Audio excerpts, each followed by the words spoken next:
ጤና ይስጥልን የተወደዳችሁ የመሃል ሚዲያ አድማጭ ተመልካቾቻችን እንደምን ውላችኋል? እነሆ ዘወትር በዚህ ሰዓት ወደ እናንተ የሚደርሰው መሃል ዜናችን ተጀምሯል። በቅድሚያም አበይት ርዕሰ ጉዳዮችን ህወሓት ጄኔራል ታደሰ ወረደ አስተዳደር ፈርሷል ሲል አወጀ።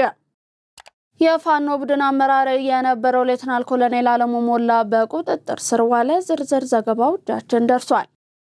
ከውጭ የእስራኤል ጦር በሊባኖስ የሚገኝን አንድ መንደርን ሙሉ በሙሉ አወደመ። ቀደም ብለን ያሻገርናችሁ ለዛሬ ለተረቡ ወደ እናንተ እንዲደርሱ ካጠናቀርናቸው ዘገባዎቻችን መካከል አበይት ርዕሰ ጉዳዮቻችን ናቸው። ዜናውን ላይክ እና ሼር ሚዲያችንን ሰብስክራይብ በማድረግ ዜናውን ተጀምሩ ዘንድ ያክብሮ ግብዣችንን ያቀረብን ከመሸጋገሪያ በኋላ ስንመለስ በዝርዝር ወደ ያዝናቸው እናልፋለን። 35% እውነተኛ ቅናሽ ለ15 ውድ የመሃል ሚዲያ ቤተሰቦች ብቻ ከዲኤምሲ ሪል ስቴት በነፋሻማው አለቡ መብራት ኃይል በላፍቶ ፓርክና በቻድ ኤምባሲ በተከበበው ኮምፓውንድ መንደራችን ውስጥ ከስቱዲዮ እስከ ባለ 4 መኝታ አፓርትመንቶችን እንዲሁም ፓኖራሚክ ቪው ማለትም በአራቱም አቅጣጫ ውብ የተፈጥሮ እይታና የከተማ እይታ ያላቸውን ፔንታውሶችን ጨምሮ በእያንዳንዱ ቤቶች ላይ እስከ 3.5 ሚሊዮን ብር የሚደርስ ቅናሽ አድርገናል። እንዲሁም 60% ከወለድ ነፃ ባንክ ብድር ቤቱን ከተረከቡ በኋላ እየኖሩበት አለያም እያከራዩት የሚከፍሉበትን እድል አመቻችተናል። በተጨማሪም አንድ ቤት ለገዛ አንድ ቤት በነፃ የሚያገኙበትን እድልና ሙሉ የቤት ዕቃም በነፃ ያገኛሉ። ምን ይሄ ብቻ! በአማራው ዘመናዊ መንደራችን ውስጥ የመዋኛ ገንዳ፣ የልጆች መጫወቻ፣ የስፖርት ማዘውተሪያ፣ ጂምና ቤተ መጻሕፍት፣ ፓርኪንግና ኤሌክትሪክ ቻርጅ መሙያ መሳሪያን ጨምሮ ሁሉን አቀፍ መዝናኛ ሟልተን ዓለም አቀፍ ስታንዳርድ ጥራት ያላቸውን ቤቶች በ5% ቅድመ ክፍያ ብቻ የግሎ ያድርጉ። ለበለጠ መረጃ በ0907 888883 አለያም በ0995 757554 ላይ ይደውሉ። ህወሓት የጄኔራል ታደሰ ወረደ አስተዳደር ፈርሷል ሲል እወጃን አወጀ። በዚህ ርዕሰ ጉዳይ ዙሪያ የተጠናቀረው ዘገባ እንደሚከተለው ይቀርባል። በህወሓትና በትግራይ ጊዜያዊ አስተዳደር መካከል ያለው ልዩነት ወደ ከረረ ምዕራፍ ተሸጋግሯል። የህወሓት ቃል አቀባይ አቶ ሚካኤል አስገዶም ለቢቢሲ እንደገለጹት የፌዴራል መንግስት የፕሬዝዳንት ታደሰ ወረደን የስልጣን ዘመን ለብቻው ማራዘሙ የፕሪቶሪያውን ስምምነት የሚጥስ በመሆኑ ጊዜያዊ አስተዳደሩ ፈርሷል ብሏል። በዚህ ምክንያትም ከ6 ዓመት በፊት የተመረጠው የትግራይ መንግስት ምክር ቤት ወደ ስራው እንዲመለስና አዲስ ፕሬዝዳንትና ካቢኔ እንዲሰየም መወሰኑን አስታውቋል። ቃል አቀባዩ ሌተናል ጄኔራል ታደሰ ወረደ ሰላማዊና ዲሞክራሲያዊ ርክክብ ካላደረጉ ስህተት እንደሚሆን እያስጠነቀቁ ሲሆንም ከፌዴራል መንግስት ጋር ያለው የግንኙነት ገመድ መበጠሱንም ገልጸዋል። ህወሓት በ2012 ዓ.ም የተካሄደው ምርጫ ታግዶ የቆየ እንጂ ያልፈረሰ በመሆኑ ህጋዊ ነው ሲል ይከራከራል። በአሁኑ ወቅት ክልሉ 40% የሚሆነው መሬቱ በሌሎች ቁጥጥር ስር በመሆኑ አዲስ ምርጫ ማካሄድ እንደማይቻልና ብቸኛው አማራጭ የቀድሞውን ምክር ቤት መመለስ እንደሆነ ድርጅቱ ያምናል። በሌላ በኩል ፕሬዝዳንት ታደሰ ወረደ የህወሓትን ውሳኔ በጽኑ በመቃወም ድርጊቱ የፕሪቶሪያውን ስምምነት የሚያፈርስና ወደ ጦርነት የሚመራ መፈንቅለ መንግስት ነው ሲሉ ገልጸውታል። ፕሬዝዳንቱ የሚመሩት ካቢኔ መደበኛ ስራውን እንደሚቀጥል ቢያስታውቁም ህወሓት ግን ምክር ቤቱ ዳግም በማዋቀር አዲስ አስፈጻሚ ለመሰየም በዝግጅት ላይ መሆኑን ገልጿል። ይህ አዲስ ፍጥጫ በትግራይ ክልል ውስጥ ሁለት መንግስት የመኖሩን ስጋት እያባባሰው ይገኛል። የፋኖ ቡድን አመራር የነበረው ሌተናል ኮሎኔል አለሙ ሞላ በቁጥጥር ስር ዋለ። በሰሜን ወሎ ዞን ጊራና አካባቢ በተከናወነ የተቀናጀ ኦፕሬሽን በፋኖ ቡድን በአመራርነት ሲንቀሳቀስ የነበረው ሌተናል ኮሎኔል አለሙ ሞላ በሰራዊቱ ቁጥጥር ስር ውሏል። የ11ኛ እዝ ምክትል አዛዥ ለኦፕሬሽን ሜጀር ጄኔራል ዘውዱ ሰጣርጌ እንደገለጹት ሰራዊቱ ባደረገው ኦፕሬሽን በአካባቢው የጥፋት ድርጊት ሲፈጽሙ የነበሩ ቡድን አባላት እርምጃ ተወስዶባቸዋል። ሌሊት በሀብሩ ወረዳ ጊራና ቀበሌ የቡድኑ አመራር ሌተናል ኮሎኔል አለሙ ሞላ በቁጥጥር ስር ሊውል ችሏልም ነው ያለው። የክፍለ ጦሩ አዛዥ ሌተናል ኮሎኔል ፍቃዱ ደበላ የቡድኑ አመራር በቁጥጥር ስር ለመዋል በርካታ ጥረቶች ሲደረጉ መቆየታቸውንና በኋላም ክፍለ ጦሩ ተልእኮውን አሳክቶ መያዙን ተናግረዋል። ዘገባው የ11ኛ እዝ የሰራዊት ስነ ልቦና ግንባታ ነው። የኢትዮጵያ መንግስት ዜጎችን የኑሮ ጫናን ለመቀነስና የነዳጅ አቅርቦትን ለማስቀጠል በትኩረት እየሰራ ነው አለ የመንግስት ኮሚኒኬሽን አገልግሎት። የኢትዮጵያ መንግስት የዜጎችን የኑሮ ጫናን ለመቀነስ በርካታ ቢሊዮን ብሮችን በመመደብ እንዲሁም አማራጮችን ሁሉ አሟጦ በመጠቀም የነዳጅ አቅርቦትን እያስቀጠለ መሆኑን የመንግስት ኮሚኒኬሽን አገልግሎት አስታውቋል። ቢኒያም ከደረ በዚህ ርዕሰ ጉዳይ ዙሪያ ዝርዝር ዘገባን ይዟል። መንግስት መሰረታዊ ፍላጎቶቿን በራሷ የምታሟላ ሉዓላዊ ሀገር ለመፍጠር ፖሊሲ ቀርጾ እየሰራ ይገኛል። በተለይም ከነዳጅ ጥገኝነት ለመላቀቅ ቀድሞ ወደ ስራ መግባቱ በሀገር ላይ ይደርስ የነበረን የከፋ ማህበራዊና ኢኮኖሚያዊ ቀውስ ከሌሎች ሀገራት አንጻር በከፍተኛ ደረጃ ማስቀረት እንደቻለ ገልጿል። ምንም እንኳን ሙሉ ለሙሉ ከነዳጅ ጥገኝነት ለመላቀቅ ገና ሰፊ የመንግስትና የግሉ ዘርፍ ጥረት ቢጠይቅም ባለፉት 8 ዓመታት በታዳሽ የኃይል ዘርፍ አቅርቦት ላይ የተሰራው ስራ አሁን ያለውን ቀውስ ለመቋቋም በእጅጉ ማገዙን አመላክቷል። የኢትዮጵያ ኤሌክትሪክ ኃይል አቅርቦት ሙሉ በሙሉ ከታዳሽ የኃይል ምንጮች ማለትም ከውሃ ከነፋስና ከፀሐይ የሚገኝ ሲሆን በቀጣይም ከጂኦተርማልና ከኒውክሌር ኃይል በማመንጨት የሀገሪቱን ፍላጎት በአስተማማኝ ደረጃ ላይ ለማሟላት እየተሰራ ይገኛልም ነው ያሉት። የኃይል ምንጮችን ታዳሽ ማድረግ መቻሉ አሁን ካጋጠመው ዓለም አቀፍ የነዳጅ እጥረትና የዋጋ መናር ጋር ተያይዞ በሀገሪቱ አምራቾች ኢንዱስትሪዎች ላይ ሊከሰት ይችል የነበረውን ጫና ማስቀረት ማስቻሉን ገልጿል። መንግስት ላለፉት ዓመታት ዜጎች የታዳሽ ኃይል አማራጮችን እንዲጠቀሙ የተለያዩ የማበረታቻ ስርዓቶችን ተግባራዊ አድርጓል። በዚህም የመንግስትን አቅጣጫ በመቀበል የኤሌክትሪክ ተሽከርካሪዎችን መጠቀም የጀመሩ ዜጎች አሁን ላይ የችግሩ ሰለባ አለመሆናቸውን መረጃው አመላክቷል። ይህም ለዘገዩት ትምህርት የሚሰጥ ሲሆን ለመንግስትም ደግሞ ለሚከተለው የፖሊሲ አቅጣጫ ትክክለኝነት በራስ የመተማመን የሚፈጥር እንደሆነም ተነስቷል። በአሁኑ ወቅት ከ140 ሺህ ያላነሱ የኤሌክትሪክ ተሽከርካሪዎች የሚገኙ ሲሆን በአጭር ጊዜ ውስጥ ይህንን መጠን በብዙ እጥፍ ለማሳደግ ታቅዶ እየተሰራ መሆኑን አገልግሎቱ ጠቁሟል። መንግስት የኃይል ሉዓላዊነትን በታዳሽ የኃይል ምንጮች ላይ ተመስርቶ ለማረጋገጥ ጥረት እያደረገ ነው። የታላቁ ህዳሴ ግድብ መጠናቀቅ የኢትዮጵያን የኃይል አቅርቦት በከፍተኛ ደረጃ ሲያሳድገው የነፋስ ኃይል ማመንጫዎችም በየጊዜው እየተመረቁ ወደ ስራ እየገቡ ይገኛሉ። በአፍሪካ ግዙፍ የፀሐይ ኃይል ማመንጫ ሶላር ፓኔሎችን የማምረት አቅም የተፈጠረ ሲሆን የግሉ ዘርፍም ተሳትፎም እየተበረታታ እንደሚገኝ ተነስቷል። በተጨማሪም የነዳጅ ማጣሪያና የተፈጥሮ ጋዝ ማምረቻ ፋብሪካዎች ግንባታ እየተፋጠነ መሆኑን ተጠቁሟል።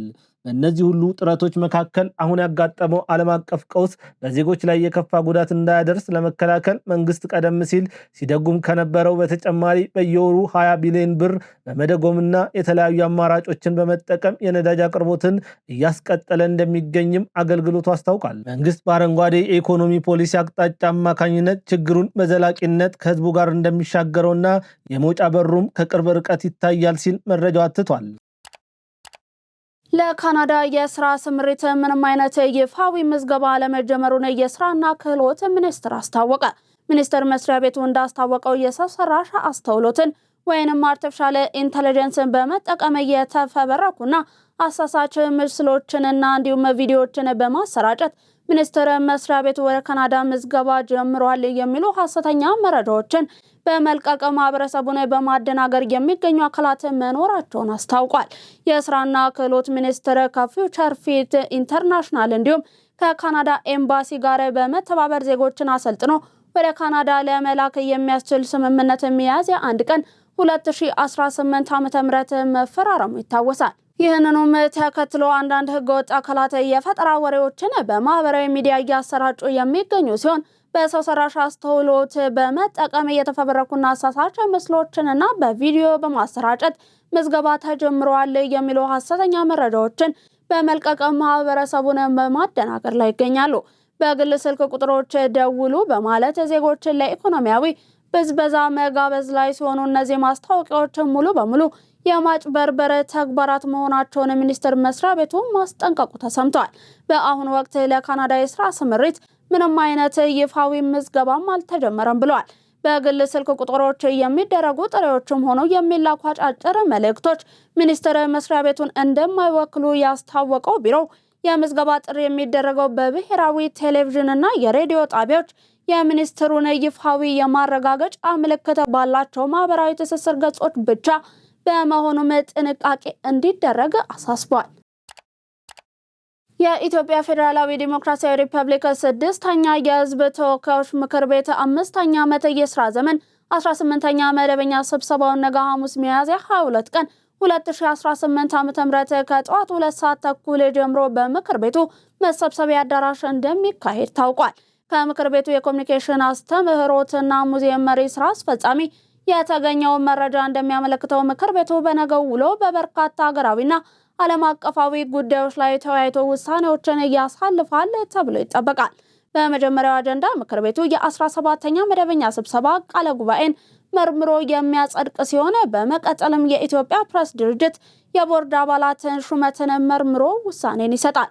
ከዚሁ ጋር ተያይዞ በኢትዮጵያ መንግስት እንዲሁም በተለያዩ ሀገራት መካከል የተደረጉ የሁለትዮሽ የአየር አገልግሎት ስምምነቶች ለምክር ቤቱ ቀርበው ውይይት ይደረግባቸዋል። ከነዚህ መካከል ከሴራሊዮን፣ ከአንጎላ፣ ከባንግላዴሽ እንዲሁም ከኢስዋቲኒ መንግስት ጋር የተደረጉ የአየር አገልግሎት ስምምነቶችን ለማጽደቅ የቀረቡ ረቂቅ አዋጆችን ለሚመለከተው ቋሚ ኮሚቴ እንደሚመሩም ይጠበቃል።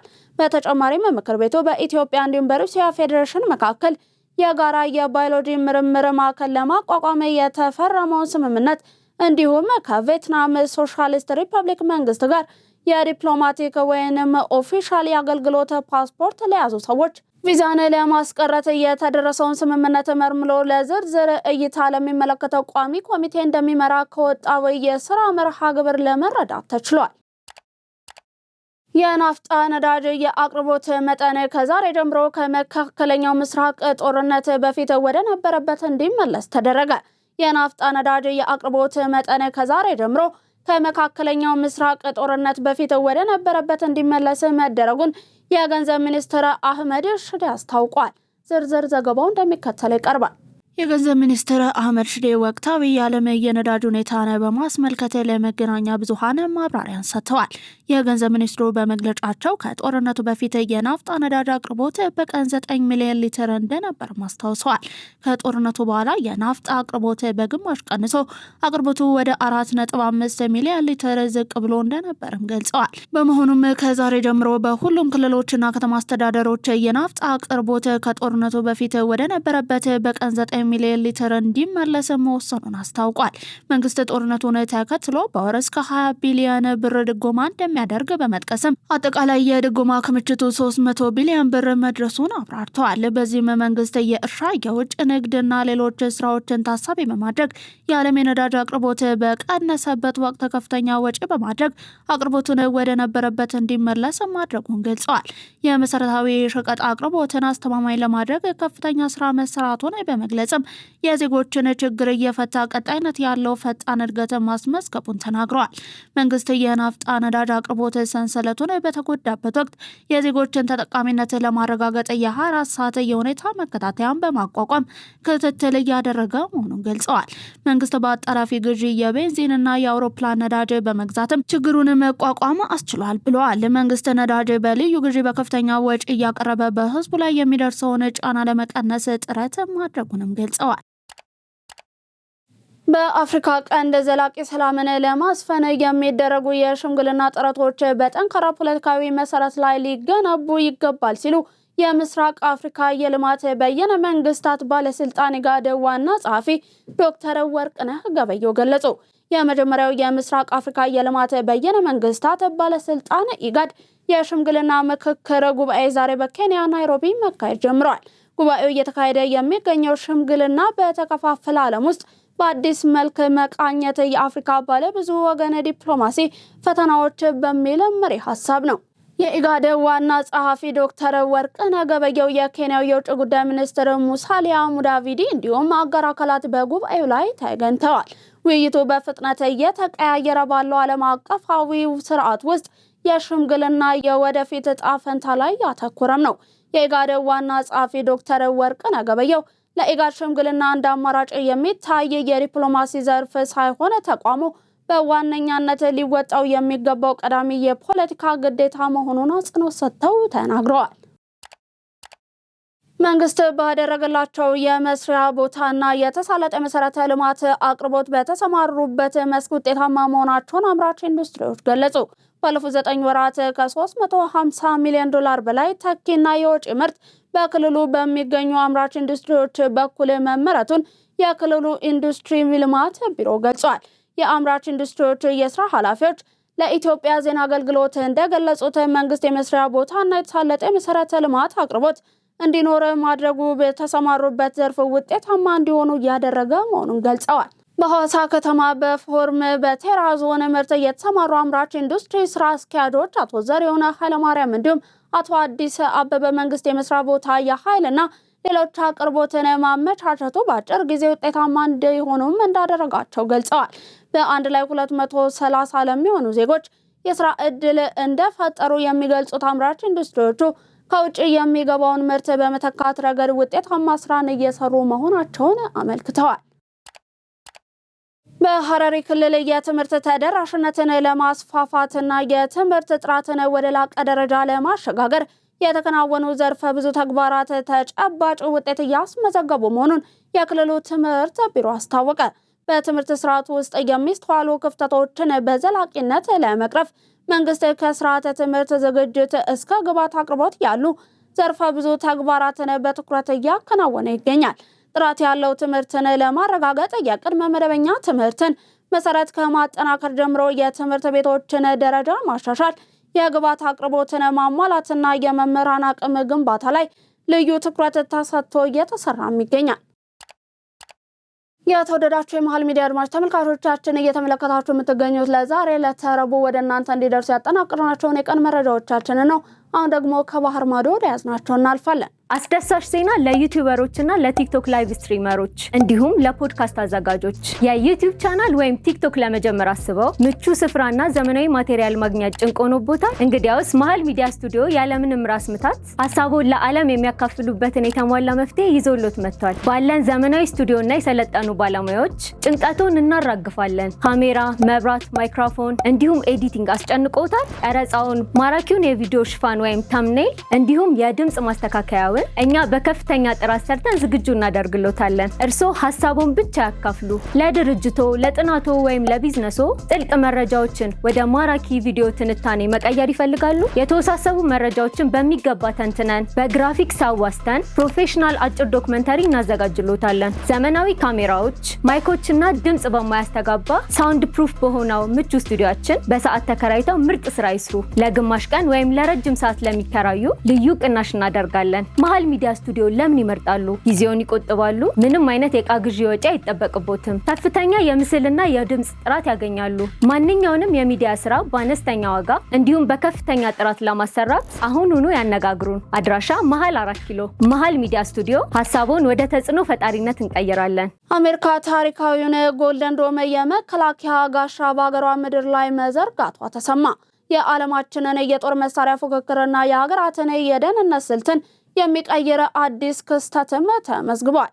የአሜሪካ መከላከያ ሚኒስቴር ጎልደን ዶም የተሰኘውን እጅግ ዘመናዊና ግዙፍ የክትትል ስርዓት በገዛ ምድሯ ላይ መዘርጋቷን በይፋ አረጋግጣለች።